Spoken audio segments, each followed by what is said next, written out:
기쁘다 구주 오셨네. 난 백성 맞으라. 온 교회여 다 일어나. 다 찬양하여라. 다 찬양하여라. 다 찬양하여라.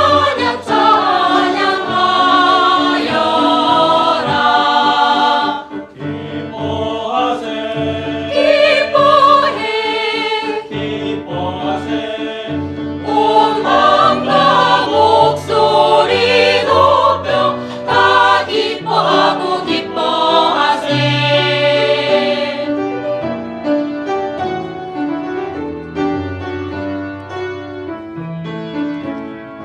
기쁨의 소식 전하라. 구원주 오시네.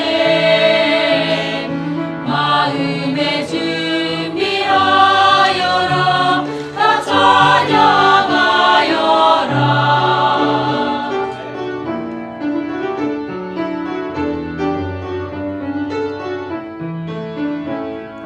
상한 마음 고치시고 어둠 밝히시네. 겸손한 마음 채우시는 은혜로우신 구주. 호산나 우리 통치자. 주 오심 선포해. 하늘의 영원하시와 그 사랑하신 그 이름. 사랑하신 이름. 기뻐하세 기뻐해. 기뻐하세 온 마음과 목소리 높여 주를 기뻐하세. 기뻐하고 하세. 하고 기뻐하세. 오늘 여러분들에게 단 한 번뿐인 인생과 관련해서 이제 더 늦기 전에라는 주제로 잠깐 말씀을 전하고자 합니다. 자, 여기에 보시면 우리가 살아가는 데 있어서 꼭 알아야 될 많은 상식들이 있는데, 우리나라에서도 이 나무를 죽이는 식물이 들어와서 굉장히 곤욕을 치르고 있고 또 전국을 뒤덮어서 우리의 이 자연을 망치고 있습니다. 여러분, 여기 보면 나무를 죽이는 식물이라는 것이 있습니다. 이 식물이 여러 곳곳에 있는데 특히 베네수엘라에 이 기생 식물이 하나 있는데, 이 다른 적도 지방에서도 발견되어지는 식물입니다. 이 식물의 씨는 바람이나 새에 의해서 큰 시바 나무나 다른 나무처럼 이렇게 털 속으로 떨어져 자주 내리는 비를 맞고 싹이 나기 시작합니다.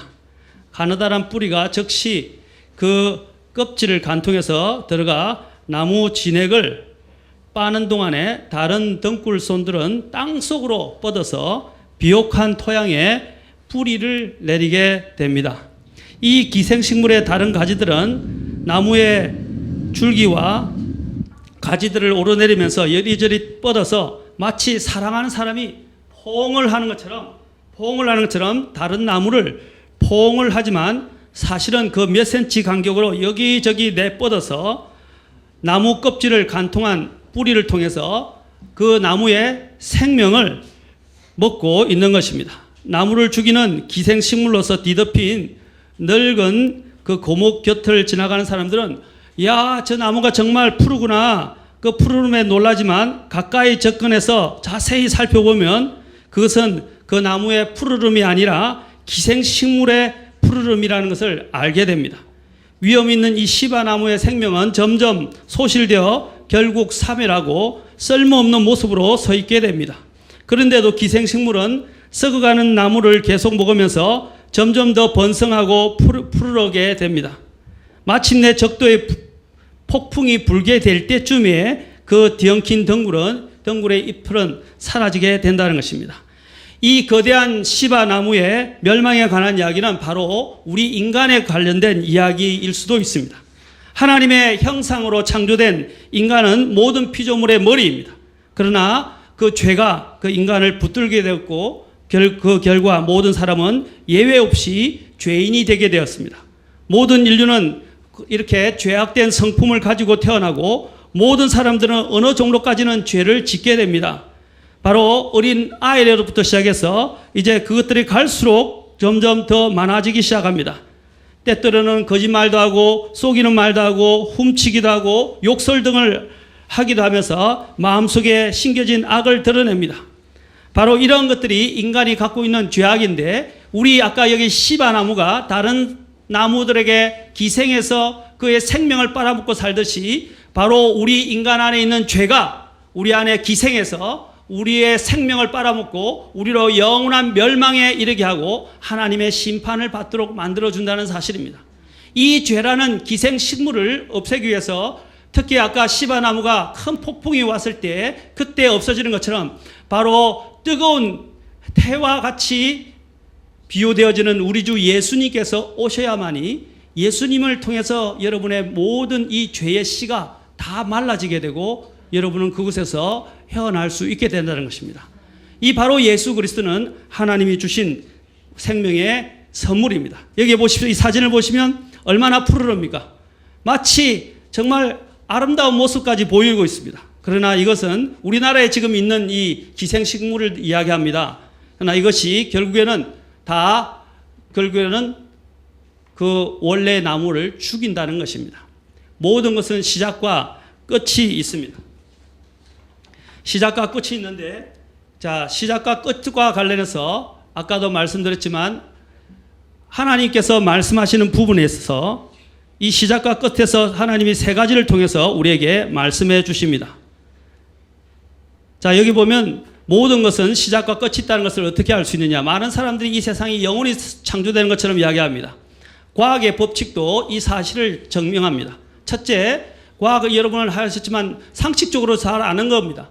첫 번째, 우리가 잘 아는 첫 번째 법칙이 뭡니까? 연력학 제1법칙, 에너지 보존의 법칙이라고 불려집니다. 자, 두 번째가 뭐냐면 이 과학 법칙이 바로 이 사실을 입증해 주는데 모든 것의 시작과 끝이 있다는 것. 어떤 사람들은 만물이 시작돼서 그대로 영원히 지속된다고 이야기하지만 그러나 과학 법칙은 특히 연력학 법칙은 분명하게 절대적으로 그럴 수 없다라고 이야기합니다. 그것이 바로 연력학 제2법칙 엔트로피 법칙이라고 이야기합니다. 이것은 모든 것이 시작하면 죽음이 있고 그것을 대체하려는 에너지가 증가한다. 그래서 그것을 엔트로피라고 이야기합니다. 그 엔트로피가 증가한다. 이것은 물리학에서 가장 기본적인 법칙 중에 하나입니다. 또 모든 것은 시작과 끝이 있다는 것은 만물의 죽음이 이 사실을 알려주고 있습니다. 만물의 죽음. 자, 모든 것은 죽습니다. 왜 죽습니까? 영원히 지속된다면 죽을 필요가 없습니다. 사람도 태어나면 죽고요. 또한 식물도 태어나면 자라다가 죽고 또 새로운 생명이 나타나고 또 동물도 마찬가지고 모든 생명이 다 죽음이 있다는 사실을 우리는 알아야 합니다. 그리고 또한 이것을 어떻게 알 수 있습니까? 우리의 양심이 이것을 또한 증거합니다. 다 양심 있으시죠? 양심 없으신 분 손 들어보세요. 양심 없으면 그 인간이 아니에요. 다 양심이 있죠. 이 양심이 뭘 말해주는 것입니까? 아, 사람에게는 죽음이 찾아올 것이고 죽음 후에는 하나님의 두려운 심판이 있을 것임을 우리에게 말해줍니다. 태초에 하나님께서 천지를 창조하셨습니다. 그래서 사람과 하나님이 있었죠. 하나님이 자신의 형상을 따라서 사람을 창조하셨습니다. 처음에 하늘과 땅을 창조하셨죠. 자, 여기 보면 하나님이 형상으로 사람을 만들어서 완벽하게 만들었습니다. 그러나 죄가 인간에게 들어오게 됐고 인간 사이에 들어오면서 하나님과의 교제, 생명 관계가 끊어지게 됐고 영원한 생명에서 떠나게 되었습니다. 자, 그러므로 말미암아 인간은 비극적인 결과를 맞이하게 됐죠. 그에게 찾아온 것은 아까 시바나무가 그 기생함으로 인해서 그 원나무가 고통을 겪었던 것처럼 우리도 이 죄라는 것이 우리 안에 들어와서 고통과 죽음과 결국에는 영원한 멸망의 장소인 지옥으로 던져질 수밖에 없게 되었습니다. 이 얼마나 비참한 삶입니까? 자, 하나님은 거룩하시고 죄를 미워하시고 죄를 심판하시는 분이고 영원한 형벌을 선고하시는 분입니다. 그러나 인간의 죄가 이것을 갈라놓고 결국은 인간은 불행한 운명을 맞이하게 되었습니다. 자, 여기서 보면 그래서 인간이 스스로 이 문제를 해결하고자 선행, 종교, 도덕 등을 통해서 찾아가려지만 그 간격을 메울 수는 없다는 사실입니다. 여러분이 죽어가는 물에 빠져 죽어가는 사람이 구명줄을 잡으려고 하는데 1cm가 모자라다. 아니면 0.1mm가 모자란다. 그러면 그 사람 살 수 있어요? 죽어요? 죽습니다. 인간의 어떠한 의도 하나님 앞에서는 하나님 앞에 받아들여 줄 수 없다는 것입니다. 인간이 어떠한 선행과 종교와 도덕을 통해서도 하나님의 영광에 또 하나님 앞에 거룩함에 이룰 수 없다는 것입니다. 자, 보십시오. 모든 사람이 죄를 지어 하나님의 영광에 이르지 못하더니 라고 이야기하고 있습니다. 자, 여기서 보시면 이제 이 문제를 해결해 주시기 위해서 2000년 전에 예수 그리스도께서 이 땅에 오셨다는 것입니다. 오늘 바로 우리가 성탄이라고 이야기하는데 예수님이 오신 목적이 무엇입니까? 바로 죄 때문에 고통당하고 영원한 멸망을 향해서 가는 인간의 이 죄의 문제를 해결해 주시고 용서해 주시고 구원해 주셔서 하늘로 하나님께 갈 수 있는 그 다리가 되어 주신 것입니다. 여러분이 예수 그리스도를 통하지 않는다면 죄의 용서도 또 하나님의 거룩함에도 이룰 수 없고 또한 하나님을 만날 수도 없는 것입니다. 사람이 다시 태어나지 않으면 하나님의 왕국을 볼 수 없느니라 라고 예수님께서 친히 말씀하셨습니다. 그래서 예수님은 죽으셨을 뿐 아니라 죽음을 이기시고 부활하심으로써 그분이 참 하나님이고 생명의 통치자인 것을 직접 나타내 보여주셨습니다. 오늘 여기서 보면 보십시오. 여러분들이 이 앞에서 하나님 앞에 가기 위해서는 어떻게 됩니까? 이전에는 죄인이었고 심판을 받아야 했고 사망을 가져야 했지만 이제 예수님을 통해서 의인이 되고 예수님을 통해서 의인이 될 수 있다는 것입니다. 이것을 성경은 칭의, justification, 곧 다시 말해서 의롭다 함을 받게 된다라고 말한 것입니다. 내가 의로운 것이 아니라 예수님께서 죄의 값을 지불해 주셨기 때문에 하나님이 그것으로 인해서 나를 보실 때 의롭다고 선언해 주시는 것입니다. 자, 그래서 그 값을 다 치러 주신 거예요. 그래서 이제는 심판에 이르지 아니하고 이제 생명을 주시는데 어떤 생명입니까? 영원한 생명을 주시겠다고 말씀하셨습니다. 자, 여기 보면 예수님이 명령하셨습니다. 때가 차고 하나님의 왕국이 가까이 왔으니 너희는 회개하고 복음을 믿으라. 복음은 어떻게 합니까? 듣고, 오늘 제가 전한 이 말씀을 듣고 믿음을 통해서 예수님을 인격적으로 영접하게 될 때 여러분은 하나님과 화해하게 되고 하나님의 생명을 얻게 될 것입니다. 자, 어느 길을 선택하시겠습니까? 여러분이 멸망의 길입니까? 아니면 생명의 길입니까? 둘 중에 하나를 여러분이 선택하셔야 됩니다. 저는 강요하지 않습니다. 하나님은 인격적이기 때문에 절대로 강요하지 않습니다. 여러분이 선택하고 여러분이 그 결과에 대해서 책임을 지는 것입니다. 오늘 여러분이 믿고 안 믿고는 오늘 여러분이 이 복음의 말씀을 듣고 나의 죄의 문제를 해결받기를 원하신 분은 하나님 앞에 나오시면 되고 만약 예수 그리스도를 믿으면 되고 영접하면 되지만 그걸 거부하면 거부하셔도 돼요. 그러나 나중에 거기에 대한 영원한 멸망에 대한 책임은 여러분이 져야 한다는 사실을 기억하셔야 됩니다. 주님께서 오신 목적은 제일 마지막에 오른쪽 밑에 글을 보십시오. 풍성한 삶을 약속하셨습니다. 예수님께서 말씀하시기를 내가 온 것은 양으로 생명을 얻게 하고 더 풍성히 얻게 하려 하심이라 라고 요한복음 10장 10절에서 약속하셨습니다. 어떤 길을 택하시겠습니까? 자, 그러면 이제 하나님께서 우리에게 주신 것들을 이제 나아가기 위해서 여러분들이 해야 할 이제 일이 있습니다. 자, 여기 보면 주님께서 말씀하신 내가 만일 내 입으로 주 예수님을 시인하고 하나님께서 그분을 죽은 자들부터 살리신 것을 너의 마음속으로 믿으면 구원이 뭡니까? 지옥으로부터 천국으로 옮겨가는 것입니다. 그 구원을 받을 것이다 라고 성경은 약속하셨습니다. 하나님께서 거짓말 하실까요? 사람은 거짓말하지만 하나님은 거짓말하지 않으셨습니다.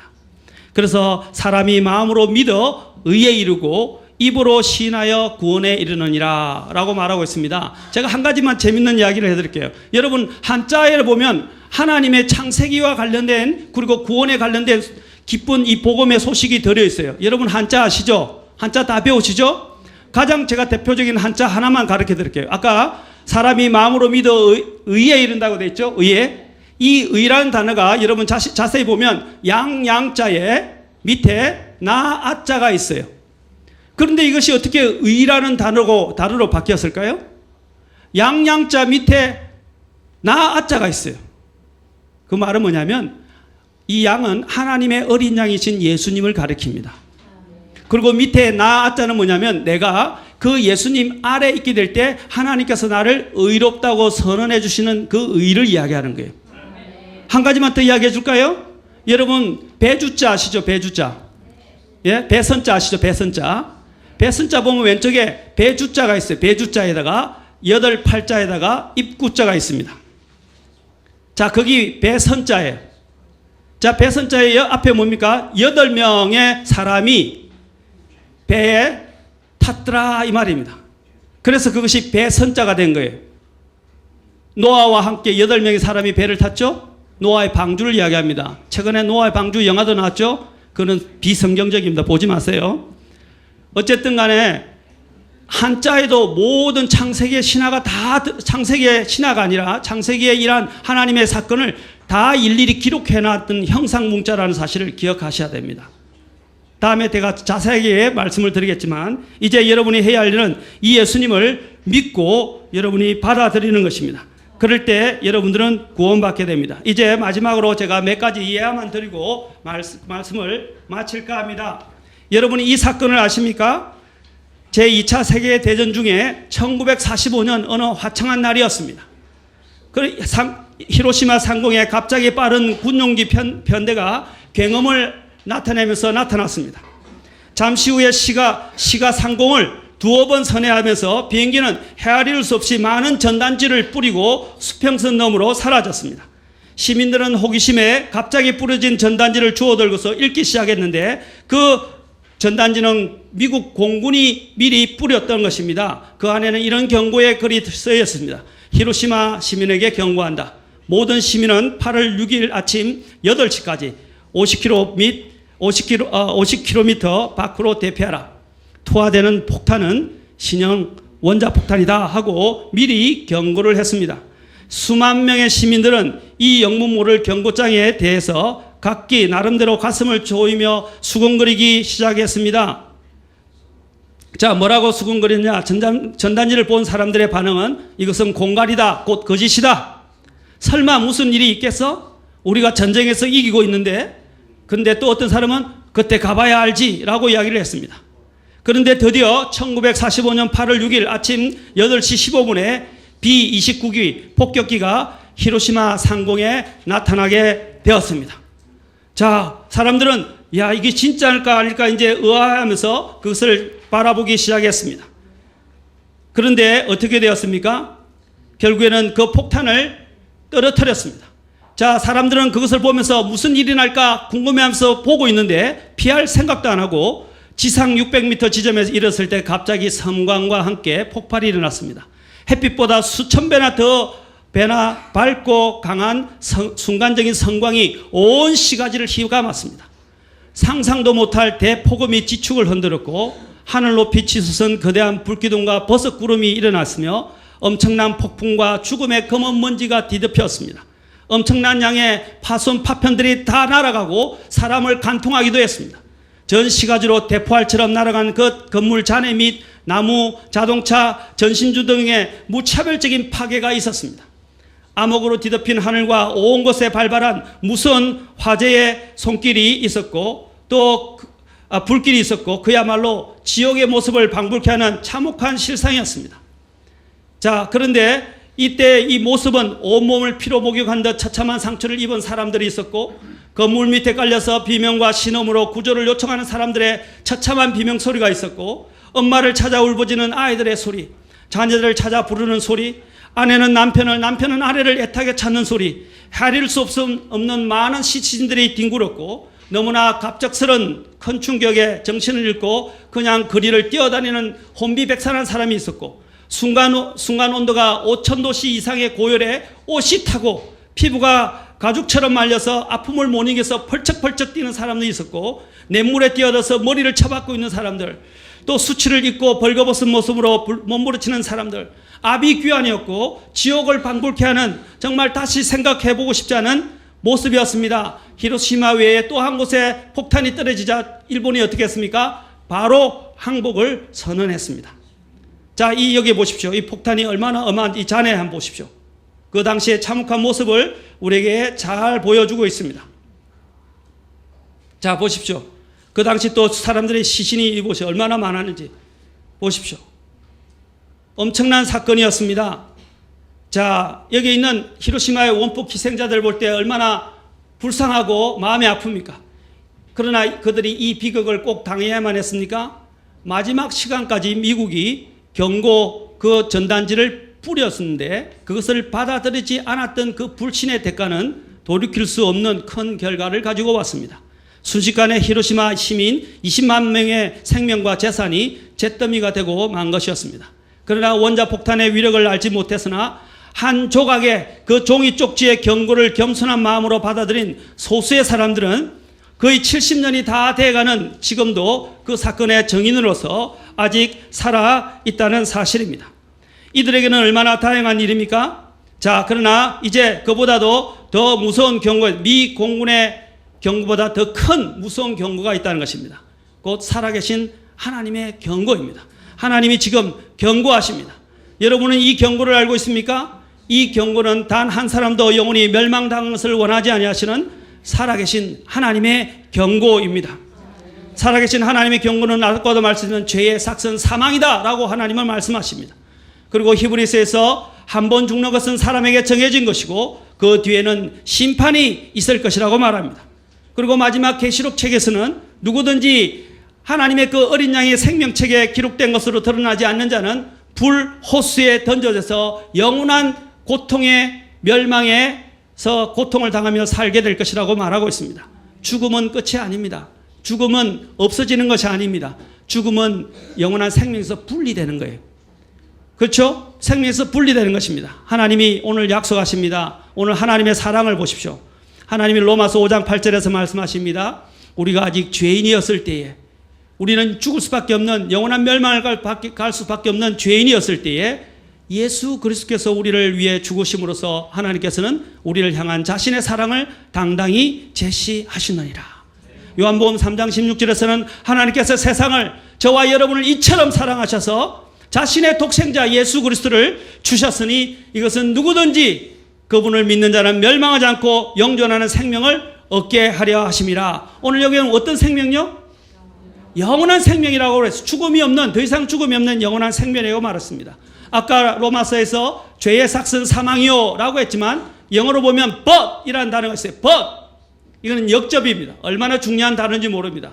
자, 그러나 하나님의 선물은 예수 그리스도 우리 주를 통해 얻는 영원한 생명이라.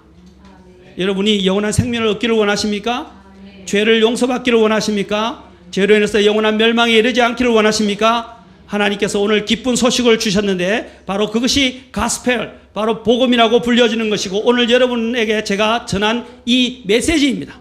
이제 마지막으로 예화를 들려드리고 마치겠습니다. 여러분 백혈구와 적혈구의 사랑이 있는데 참 이 백혈구와 적혈구를 보면 참으로 놀라운 것을 우리가 발견할 수 있습니다. 자, 백혈구 외에는 우리 피에는 백혈구와 적혈구가 있죠. 자, 백혈구가 하는 일을 제가 말씀드리겠습니다.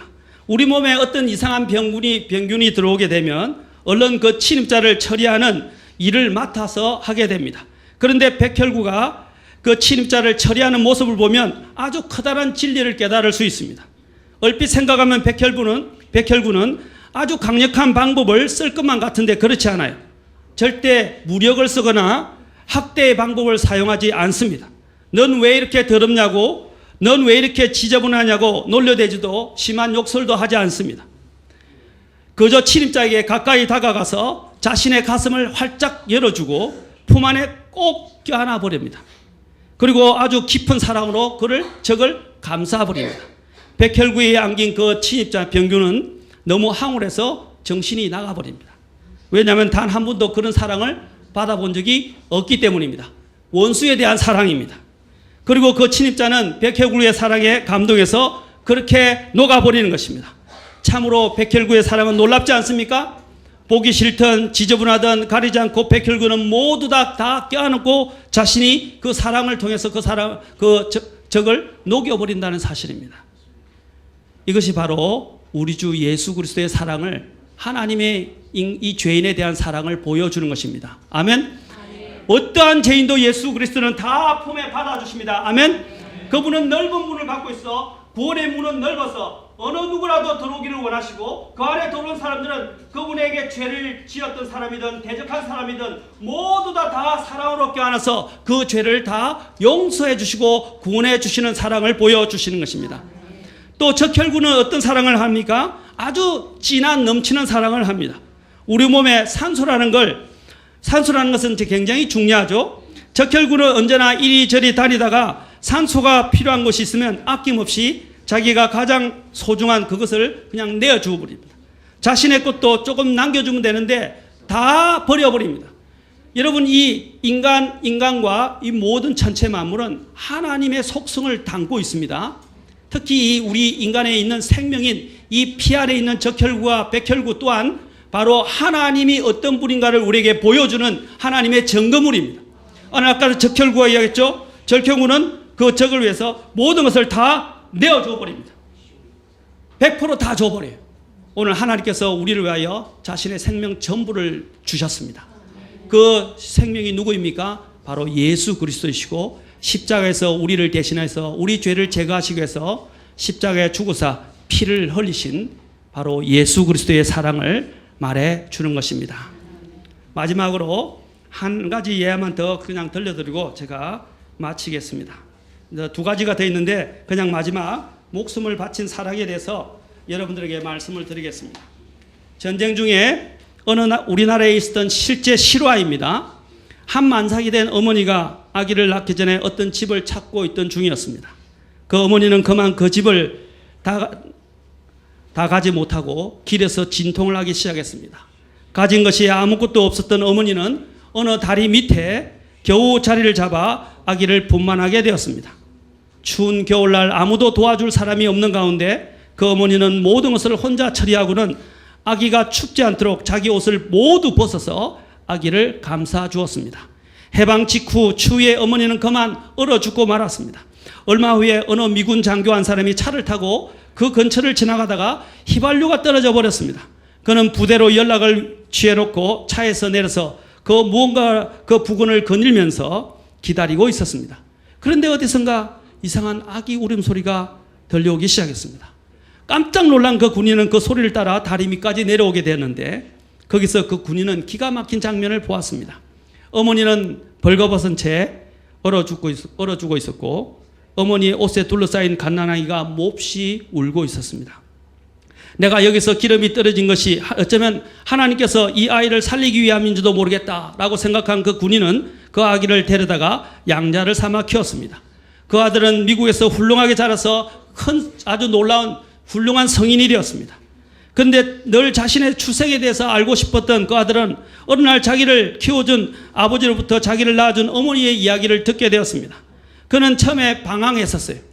처음에 방황을 해서 나는 왜 색깔이 이런가, 피부 색깔이 이러고 나는 어디서 주워온 입양자인가, 왜 어머니가 나를 버렸는가 하고 굉장히 방황을 했었습니다.